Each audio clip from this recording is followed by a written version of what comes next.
변화산 사건 이후에 귀신을 쫓아내는 놀라운 또 능력을 보여주신 이후에 예수님이 또 자리를 옮기십니다.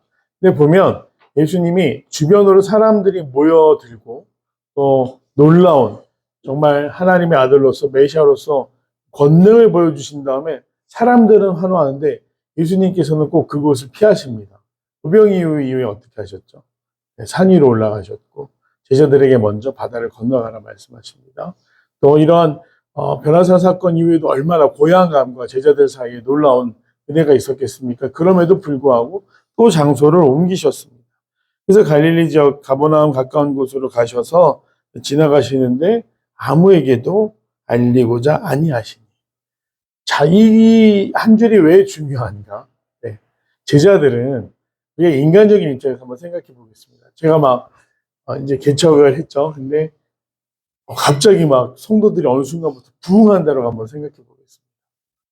그러면 제 마음 가운데 가장 먼저 좀 교만이 찾아올 거예요. 이것이 누가 한 일인가라고 생각했을 때, 내가 열심히 했으니까, 참 하나님 날 사랑하셔. 라는 것을 그냥 핑계 삼아 교만에 빠질 겁니다.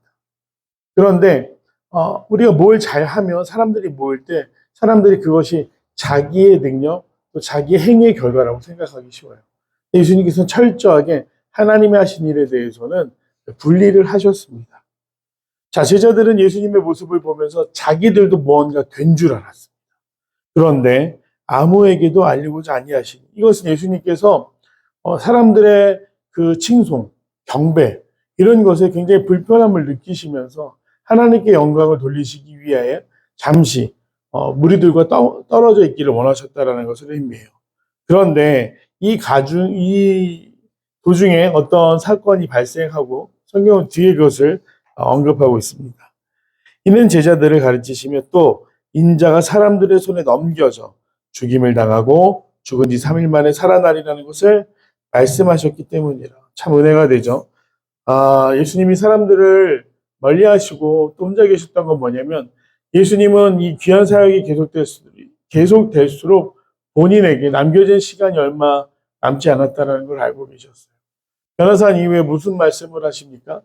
마가복음 8장에서 빌립보 가이사랴 지역에 있을 때 너희는 나를 누구라 하느냐라고 물었을 때 베드로가 주는 그리스도시요 살아계신 하나님의 아들이십니다라고 고백을 했습니다. 그 이후에 십자가 순환에 대해서 예고를 하셨어요. 맞다. 참으로 네 말이 옳도다. 내가 너희 위에 교를 세울 것이다 말씀하신 후에 십자가에 대한 이야기를 하셨습니다. 그리고 오늘은 두 번째 이야기예요. 마태복음 같은 경우는 동일한 본문 앞에 성전세, 물고기 입에서 동전을 꺼내서 성전세를 드리는 것이 들어갔지만, 마가에게는 그런 한 가지 사건 하나가 중요한 게 아니라 예수님이 이 땅에 왜 오셨고 지금 제자들에게 무엇을 가르치시 원하는가에 집중하기 위해서 그런 부분들은 지금 생략되어 있습니다. 그리고 뭐라고 이야기를 하냐면, 인자가 사람들의 손에 넘겨져 죽임을 당할 것이다. 사실 제자들에게 이 이야기는 기분 좋은 이야기는 아니었습니다. 왜냐하면 예수님이 왕으로 다스리시면서 자기들도 농공 행상에 따라서 어떤 자리 한 자리는 차지해야 되는데 갑자기 왜 사람들 손에 죽는다는 이야기를 하실까? 그리고 더 이야기 어렸던 건 죽은 지 사흘 만에 살아날 것이다.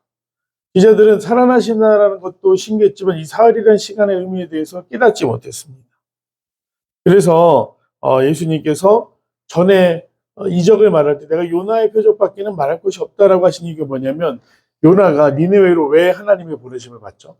니느웨 성의 회개를 촉구하기 위함이었어요. 이제 하나님의 심판이 목전에 이르렀기 때문에 회개하라. 하나님의 심판의 날이 가까이 왔다라는 것을 말하기 위함이었습니다. 근데 요나는 어떻게 합니까? 인간적인 생각으로 그들을 용납하지 못했고 다시스로 가는 배를 탔다가 물고기 배에 갇히게 돼요. 그리고 3일의 시간이 지나 다시 니느웨 앞에 토해져 나옵니다. 그러니까 3일, 죽음과도 같고 어둠 속에 있었던 그 삼켜진 시간, 사흘 뒤에 요나가 한 게 뭐였냐? 구원의 역사였다. 예수님은 그것을 말씀하시는 거예요. 너희가 다 이해하지 못하겠지만 내가 사흘간, 그리고 이 사흘이라는 건 완전한 죽음을 또 의미합니다. 왜냐하면 유대인들이 당시에 의료기술이나 어떤 사람의 사망 진단에 대해서 정확하지 않았기 때문에 사흘간은 영혼이 시체 주변을 머무면서 언제든지 다시 살아날 수 있다고 생각을 했어요. 그러나 사흘의 시간이 지나면 사람이 살아날 수 없다. 완전한 죽음을 의미합니다. 그러니까 예수님께서는 완전한 죽음 이후에 부활하실 것을 이야기하시는데 제자들에게는 이것이 어떤 비유지? 어떤 말씀이지? 라고 생각하면서 그 의미에 대해서 감히 예수님께 묻지 못했습니다. 그러나 제자들은 이 말씀을 깨닫지 못하고 묻기도 두려워하더라. 그러니 뒤에 제자들이 무슨 이야기를 하고 있었는지 예수님 마치 들으시고 너희들에게 어떤 자리도, 그러니까 사실 그 제자들을 인간적인 마음으로 이용하려고 그러면 보상에 대한 이야기도 하셔야 됩니다. 근데 예수님 말씀하시는 보상은 딱 한 가지였어요. 하나님의 나라였습니다. 제자들은 깨닫지 못하니까 예수님 말씀에 마치 자기들을 책망하는 것처럼 두려워만 했다. 이 사건을 기록한 이후에 가버나움에 이르러서 제자들과 이야기를 하십니다. 이 앞선 본문에는 생략되어 있던 바로 그 부분을 예수님이 먼저 꺼내시는 거죠. 제자들을 불러서 너희가 길에서 서로 토론한 것이 무엇이냐 하시되 라는 질문을 하십니다. 예수님의 질문에 제자들이 답변을 해야 되는데 아무도 대답을 못하고 있어요. 부끄러움이 있었다는 것이죠. 자기들은 아무 이야기도 못합니다. 너희가 길에서 토론한 것이 무엇이냐 했을 때 그들이 잠잠하니 이는 길에서 서로 누가 크냐 하고 쟁론하였음이라 라고 되어 있습니다. 동상이몽이라는 말이 있습니다. 방송도 있는데 어떤 부부들이 나와서 부부의 생각이 이렇게 다르다라는 걸 이야기하는 거죠. 원래 동상이몽은 뭡니까? 한 잠자리에 누워있지만 다른 생각을 품고 있다. 지금 물리적으로는 같이 있지만 서로의 이해와 셈이 다르다라는 걸 우리가 이야기할 때 동상이몽이라고 이야기를 합니다. 제자들이 동상이몽을 하고 있는 것이죠. 예수님은 십자가 이후에 이 땅에 완전한 구원을 선물하시기 위해서 지금 십자가라는 사건 앞에서 마음이 참 어려워지는데 동상이몽 제자들은 이제 예수님이 언제 왕이 되실까? 언제 헤롯을 물리치시고 언제 로마를 물리치시사 또 다윗의 왕조가 시작될 때 우리들은 어떤 자리를 받게 될까? 그러다 보니까 서로의 공로에 대해서 이야기했을 것 같습니다. 누가 더 대단한가?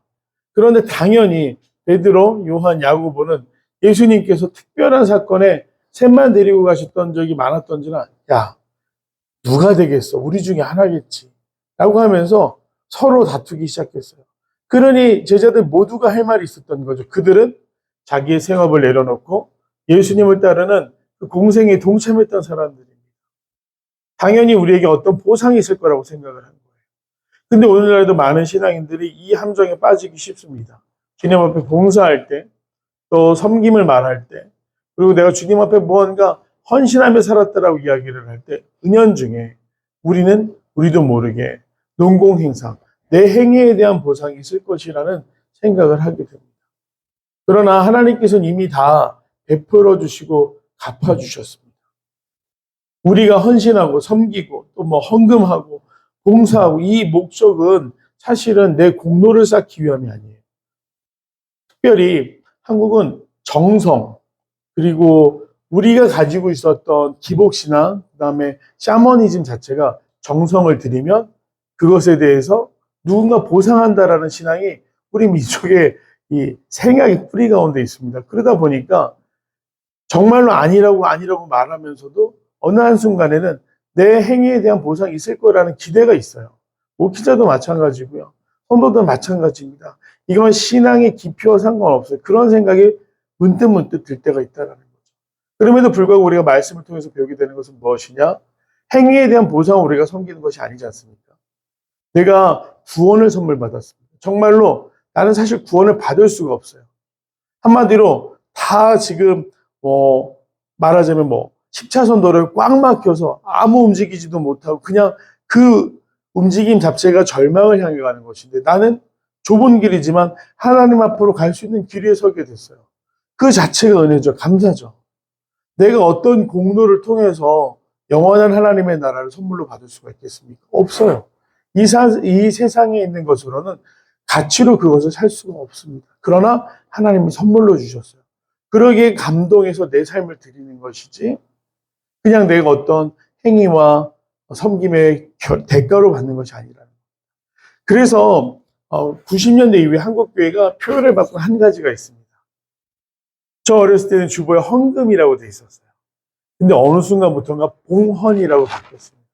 그 의미의 차이가 뭐죠? 헌금, 쇠금자를 써서 우리가 하나님 앞에 돈을 드림이라고 되어 있던 순서가 봉헌. 이 의미는요, 내 삶을 드린다라는 거예요. 물질은 내 삶의 일부일 뿐이지 내가 하나님 앞에 드려야 되는 건 봉헌, 내 삶을 드린다라는 것을 의미합니다. 그러니까 나를 구원해 주셨습니다. 노예였던 나를 자유하게 하셨습니다. 사형 선고를 받고 기다리던 나에게 하나님께서 구원을 주셨습니다. 이러한 고백 가운데 우리가 하나님 앞에 드려야 되는 건 내 삶 전부지, 그냥 어떤 행위의 결과를 인정받기 원해서 어떤 대가를 받기 위해서 믿는 것이 아니라는 것이죠. 근데 제자들은 그것을 깨닫지 못하니까 자꾸 대가를 기대하게 됩니다. 우리가 어떻게 했는데. 그러다 보니 자기들 스스로, 예수님은 아무 말씀도 없으신데 누가 더 크냐, 동상이몽을 하고 있는 것이죠. 그래서 예수님이 뭐라고 말씀하시냐면 비유로 이들을 깨닫기신데, 첫 번째, 첫째가 되고자 하면 무사람의 끝이 되며 무사람을 섬기는 자가 되어야 하리라 라고 말씀하십니다. 근데 이것은 구원을, 우리가 구원에 대한 이야기이기도 하지만 인생을 관통하는 정말로 진리이기도 합니다. 어떤 리더를 원하십니까? 대부분 통치하고 다스리고 자기 업적, 행위 이런 것들을 자랑해요. 선거철이 되면 그 선거를 독려하는 우리가 인쇄물을 받게 되는데, 거기 보면 후보자들에 대한 양력이 적혀져 있습니다. 정말 자랑하게 급급해요. 그렇지 않습니까? 자기가 어느 학교를 나왔고 어떤 일을 했고 어떤 일로 해서 어떤 경험이 있기 때문에 나는 당연히 국회의원이 되어야 됩니다. 대통령이 되어야 됩니다. 이런 이야기들을 하고 있어요. 그 화려하고 수많은 양력을 자랑하지만 사실 제가 볼 때는 인간적인 지도자들은 국회의원, 대통령, 어떤 정당을 지지하는 건 절대 아니지만 우리가 뽑아놓고 만족스러웠던 적이 얼마나 있습니까? 사실 사람으로는 만족을 얻을 수가 없어요. 그들이 아무리 자기 배경을 자랑하지만 그 자랑한 배경만큼의 어떤 우리가 감동이 있었습니까? 그렇지 못했다라는 거죠. 제가 대학교 때 굉장히 재밌는 일이 있었습니다. 보통 대학교 총학생회는 어떤 한쪽 진보적인 성향의 대학생들이 거의 수십 년을 해왔습니다. 학생운동 이후에 그게 대학교 하나의 문화였죠. 근데 2002년, 2003년이었나요? 저희 학교에서 놀라운 일이 벌어집니다. 뒤집어졌는데요. 학교가 왜 뒤집어졌냐면 총학생회 회장으로 나온 후보가 이 자기 양력을 쭉 적어놓지 않습니까? 네, 학생회장이 뭐라고 적어놨냐면요. 초등학교 때 무동력 글라이더 대회 우승. 그다음에 중앙중등부 때 우리 교회 찬양팀 찬양 기타 청년부 회장 이런 걸 적어놓은 거예요. 완전 너무나 새로웠어요. 그 전에는 적어놓으면 솔직히 지금 보면 22, 23, 많으면 한 25 하면서 뭘 얼마나 했겠습니까? 청년을 무시하는 게 아니라 인생 경험에 대한 얘기죠. 기껏 부모님의 등살에 못 이겨서 수능 치른 지 얼마 되지도 않았어요. 대학교 왔습니다. 중간에 또 군대도 갔다 와요, 남학생들 같은 경우. 그럼 과연 인생에 뭘 이루고 뭘 했을까? 그저 선배들 뒷공무니 쫓아다니면서 데모할 때 구경하고, 또 죄송하지만 제가 대학생 때 데모도 많지도 않았습니다. 그냥 학교에서 있는 행사 그런 거 쫓아다니면서 그래놓고 대단한 사람이 되는 것처럼 늘 의시돼 왔어요. 근데 학생들이 감동을 얻은 건 글라이더 대회 다 생각하는 거예요. 찬양 성가대 섰다라는 거. 그러니까 굉장히 유쾌하고 즐거운 사람들이다. 그래서 그 회장, 부회장이 이제 페어로 2인 1조로 나오는데 이 사람들이 됐습니다. 되고도 힘들었던 건, 문제는 그 학생의 모든 임원이나 또 단과대별로 인문대면 인문대, 자연대면 자연대, 사회과학대, 이 대학교에 있는 또 그 자치회 학생회장 있지 않습니까? 다 진보 성향의 학생들이었기 때문에 이 친구들이 일을 할 수가 없었어요. 사실 굉장히 힘들었습니다. 굉장히 시사한 바가 많고, 나중에 한번 시간을 들여서 얘기하고 싶은 이야기이기도 하지만, 사람이 자기 양력으로 자랑해서 어떤 자리에 간다? 사실 그 사람이 과연 그 능력을 가지고 있는가? 우리는 삶에서 너무나 많이 당하고 너무나 많이 부족하다는 걸 보게 됩니다. 그래서 예수님이 이렇게 얘기하세요. 네가 섬김을 받고자 하냐? 먼저 섬겨라. 머리가 되고자 하느냐? 꼬리가 되라. 가장 낮은 곳에서 사람들이 무엇을 필요로 하는지, 이게 정말 획기적인 이야기였어요. 그 당시 중세 문화, 그 다음에 고대사회에서 근세로 넘어오는 모든 문화 속에서 사람들은 다 머리가 되고 싶었습니다. 그렇지 않습니까? 그런데 공동체가 함께 가려고 그러면 그 기준, 그 사람들이 무엇을 할 수 있느냐의 기준을 어디에 맞춰야 될까요? 보통은 뭐 중간보다 약간 낮게 맞춥니다. 왜냐? 못하는 사람들이 따라오려면 이 정도는 필요하다. 그런데 예수님은 거기서 한 걸음 더 나가셨어요. 제일 못하는 사람에게 맞춰봐라. 그래야 그들을 온전히 이해할 수 있고 다 품을 수 있다. 천국은 선착순으로 능력순으로 행의 결과로 주어지는 나라가 아니에요. 그러니 능력 없는 사람들은 돈이 없거나 배경이 없거나 아니면 자기가 아무것도 가지지 못했다라고 생각하는 사람들에게는 절망만 남지 않겠습니까? 그러니까 예수님 말씀하신 행위의 결과가 아니다. 가장 낮은 곳에 시선을 둘 수 있는 사람이 머리가 될 자격이 있다는 얘기를 하셨습니다. 그리고 아이를 데리고 오세요. 이 다음에 이렇게 말씀하십니다. 이 어린아이 하나를 영접하면이라고 얘기합니다. 영접이라는 건 무엇을 의미합니까? 그분이 나의 통치자가 되신다는 걸 인정하는 거예요. 아이가 통치자가 된다? 말이 안 되는 이야기죠. 당시 아이는 재상과도 같은 존재였어요. 사람으로 대우를 못 받았어요. 이 아이를 영접할 수 있겠느냐? 너희가 이 아이의 말에 귀를 기울이고 이 아이가 시키는 대로 할 수 있겠느냐? 그런데 지금 이 아이를 영접할 수 있으면 나를 영접하는 것이다. 즉, 내가 가지고 있는 생각, 내가 꿈꾸는 나라, 내가 이 땅 가운데 너에게 가르치고 지키게 하기 원하는 것이 무엇이냐? 하나님은 연약한 사람에게 관심을 두시고 능력과 행위의 결과로 너희들을 칭찬하시는 것이 아니라 존재 그 자체로 칭찬하는 분이시다. 그냥 사랑스러운 것이죠. 자녀들을 오랜 시간 기르셨지만 아이들이 이 어머니들의 사랑에 얼마를 하면 갚을 수 있을까요? 사실 지금도 기르시지만 아이들, 자녀들, 우리 청년들 여전히 받기를 원하지 않나요? 엄마가 이렇게 좀 해줬으면 하는 것들이 있어요. 그런데 뭐 통계로 나왔습니다. 한 10년 전 통계인데 아이가 대학 갈 때까지 한 2억이 된다라고 했고 그 사이 10년이 지났으니까 그러면 지금은 뭐 한 3억 5천, 4억 정도가 들겠죠. 물가 상승한 것을 볼 때. 근데 자녀들이 결혼하기 전에 3억 4억 갚고 가나요? 그리고 그건 단순히 수치로 했을 때 3억 4억이지 그 아이를 기르면서 희생했던 내 기회비용들, 이 아이를 기르기 위해서 내가 희생했던 것들, 아이들이 알 수 있을까요? 밤새 열이 나는 거, 물수건을 갈아주고 옆에서 쪽잠 자면서 아이가 울 때마다 깨서 돌봤던 것. 또 아이들이 사춘기를 보면서 자기 감정 주체하지 못하고 방황할 때 참고 기다려주신 것. 그건 수치로 만들 수도 없는 것들이에요. 그러니 오늘 예수님이 말씀하시는 것은 무엇이냐? 우리가 생각하는데 막 능력 있고 좋은 사람, 대단한 사람, 그 사람 인정하는 건 쉽지만 제자들에게 도전하시는 거예요. 너희의 행위의 결과로 너희가 농공행성 만든 게 아니다. 너희가 자리 차지하는 게 아니다. 이 아이 하나, 할 수 없는 일, 정말 아무 가치 없어 보이고 과연 제가 뭘 할 수 있어? 그런 사람들까지 품을 수 있는 자야 내 제자가 되는 것이다. 나를 영접하는 것이다. 그리고 나서 더 나아가시죠. 나를 영접하면 누구를 영접한다라고 말씀하셨습니까? 하나님을 영접하게, 내 아버지를 영접하는 것이다 라고 말씀하셨어요. 우리가 기억할 것은 예수님이 이 땅에 오신 것, 우리가 신앙을 가지게 된 이유가 무엇이냐는 겁니다. 어떤 헌신과 정성을 들인 결과로 흔히 말하는 복이라고 하죠.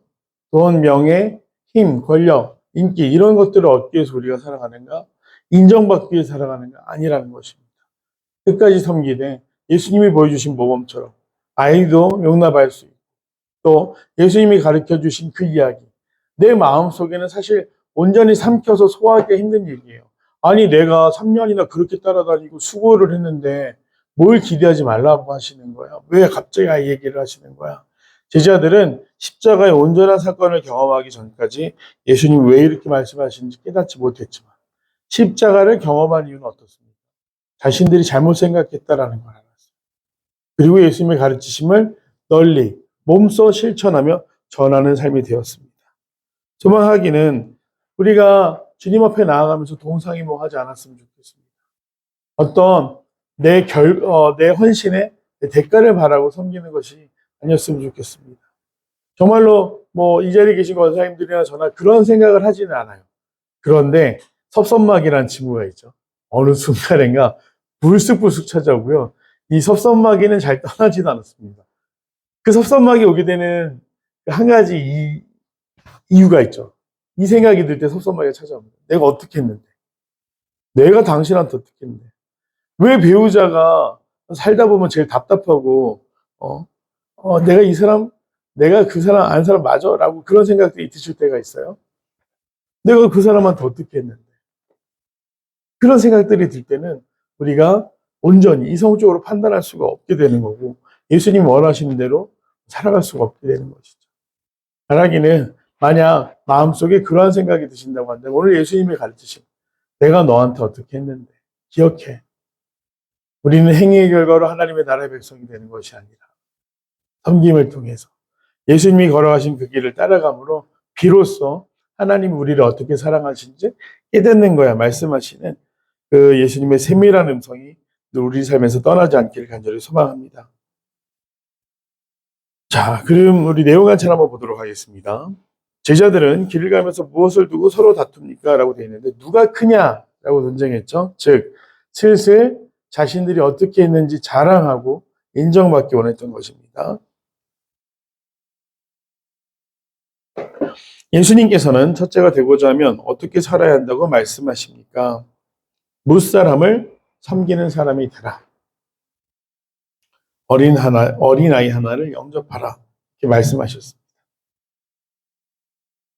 즉 가장 낮은 곳에 시선을 맞출 수 있어야 된다는 것이죠. 3번 예수님께서 가장 큰 자가 섬기는 자가 되어야 한다라고 말씀하신 이유는 무엇입니까? 아까 말씀드린 부분이죠. 가장 낮은 곳에 기준을 둬야 모두가 구원을 받을 수가 있어요. 모두가 같은 길을 걸어갈 수가 있어요. 우리 선착순이 아닙니다. 능력순이 아닙니다. 가장 낮은 곳에 시선을 맞추는 일.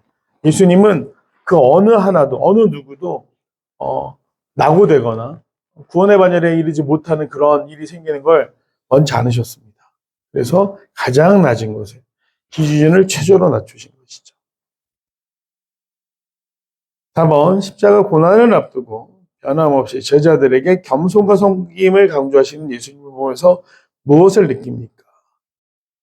예수님이 성격이 좋으셔서 혹은 너무나 어떤 깨달음의 경지에 이른 성인이어서 그런 것이 아니에요. 예수님은 이게 하나님의 방식이라는 걸 알고 계셨어요. 하나님이 원하시는 것은 무엇이냐? 능력대로, 그다음에 행의 결과대로 사랑하시는 것이 아니라 정말 자녀이기 때문에 사랑하신다라는 거. 그래서 예수님의 모습을 보면 자녀인 우리, 부족한 우리를 사랑하시는 하나님의 사랑을 느낄 수가 있죠.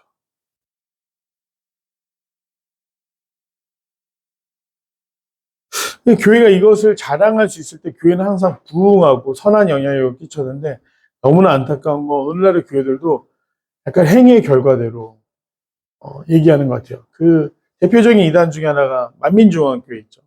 거기가 나중에 왜 문제가 됐냐면 헌금의 액수를 정하기 시작했고 등급을 나누기 시작했어요. 백화점도 아니고 무슨 교회 헌금의 액수에 따라 등급을 나눕니까? 그러니 그 이재록 한번 만나려고 하면 얼마 이상 헌금해야 되고 기도 한번 부탁하려고 그러면 얼마 이상을 헌금해야만 가능했다고 해요. 그러니 사람들이 나중에 그 실체를 깨닫고 굉장히 실망하게 되는데 참 부끄러운 일입니다. 그런데 이재용만 그러냐? 많은 교회들이 은연중에 대놓고 하지는 않지만 그런 부분에 대해서 강조를 해요. 황정지 피택 후보 삼을 때 어떻게 합니까? 출석, 헌금 두 가지 봅니다. 봉사하고 있는 거 죄송합니다. 세 가지네요. 제가 부목사였으니까 너무 잘 알죠. 왜? 전화를 하는 걸 저희들이 하지 않습니까? 부목사, 저희 이제 담임 목사입니다. 네. 근데 전화할 때 리스트를 처음 뽑을 때 출석 잘하고 있는 사람, 그들 중에 11조나 헌금 생활 잘하고 있는 사람, 또 그들 중에 성가대, 교사, 아니면 교회 어떤 역할이든 봉사하고 있는 사람 해서 명단을 만들어요. 너무나 안타까운 건 명단 만든 다음에도 마치 무슨 그게 등급처럼 돼버려요. 이 사람은 당연히 돼야 되는 사람, 이 사람은 애매한 사람, 이 사람 좀 부족한 사람. 그래서 너무나 안타까웠어요. 그리고 또 교회들마다 차이가 있지만 그때 감사원금을 정하는데 뭐 정해져 있죠, 사실. 그래서 많은 교회들이 요새는 바꾸려고 노력을 해요. 저는 감사원금인데 왜 감사를 정합니까? 네. 필그림 교회는 지금도 그렇고요. 이 가치가 쭉 지켜져 나갔으면 좋겠습니다. 하나님 앞에 드려지는 건 우리 인생이에요. 이미 다 드렸어요. 그러기에 물질은 내가 표현할 수 있는 한 가지의 방법이지 물질만 하나님을 사랑하는 걸 표현할 수 있는 건 절대 아니라는 거. 좀 기억하셨으면 좋겠습니다.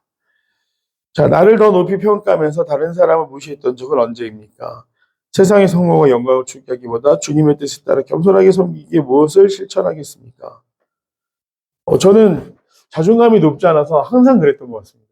인정받고 싶은 욕구가 굉장히 강했고, 그러다 보니까 잘하고 싶었고, 잘해야 된다고 생각했고, 또 잘되면 엄청 자랑했어요.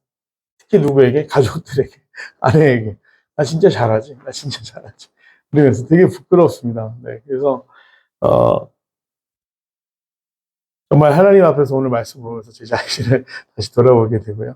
우리가 늘 우리 어떤 행위로 하나님이 사랑하시는 게 아니라는 것을, 그리고 누가 크냐가 뭐가 중요합니까? 하나님이 위에서 보시면 다 고만고만합니다. 네. 기억하시면서 우리가 늘 겸손하게 또 이해하고 사랑하면서 한 아이에게 시선을 둘 수 있는 그런 더 빌그린 교회가 되기를 간절히 소망합니다.